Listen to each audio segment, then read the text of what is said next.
అందరికీ శుభోదయం. మరి ఇవాళ శ్రీ శంకరాచార్య విరచిత సౌందర్యలహరిలోని 31వ శ్లోకం ఎలా పారాయణం చేయాలో నేర్చుకుందాం. ఓం శ్రీమాత్రే నమః. చతుషష్ట్యాతంత్రైః సకలమతి సందాయ భువనం స్థితస్తత్తసిద్ధిః ప్రసవపరతంత్రైః పశుపతిః పునస్వన్నిర్బంధా అఖిల పురుషార్థైక ఘటనా స్వతంత్రం తే తంత్రం క్షితితలమవాతీతరదిదం చతుషష్ట్యాతంత్రైః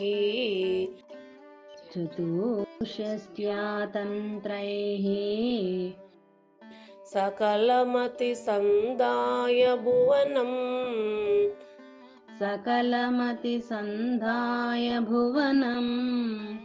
స్థితస్తత్తసిద్ధిః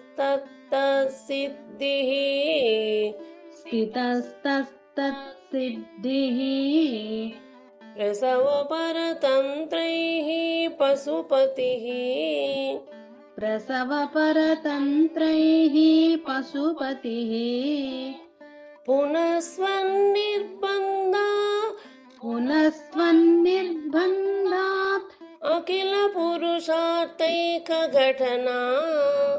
అఖిల పురుషార్థైక ఘటనా స్వతంత్రం తే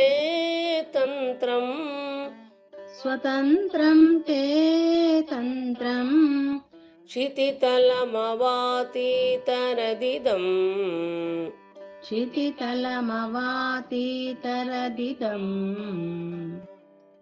చతుషష్ట్యాతంత్రైః సకలమతి సందాయ భువనం స్థితస్తత్తసిద్ధిః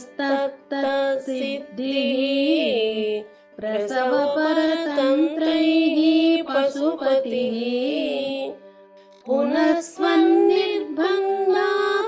అఖిల పురుషార్థైక ఘటనా స్వతంత్రం తే తంత్రం క్షితితలమవాతీతరదిదం చతుషష్ట్యాతంత్రైః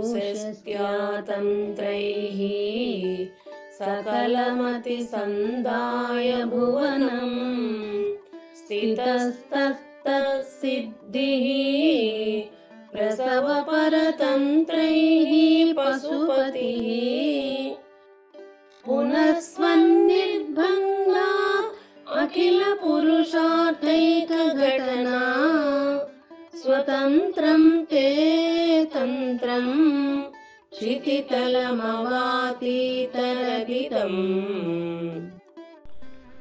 తల్లి, నీ చూపు శివునియందు శృంగారము కలదై, ఇతర జనమందు బీభత్సవత కలదై, గంగయందు రౌద్రరసము కలదై, శివుని నేత్రమందు అద్భుతరసము కలదై, శివుని యొక్క సర్పములయందు భయరసము కలదై, ఎర్రని కాంతి కలిగి కమల శోభను జయించినదై వీరరసము గలదై, కలికత్తెలలోను హాస్యరసనలకై నాయందు కరుణరసము కలదానవై ఇట్లు సర్వరసాసారమై వెలయిచుండును.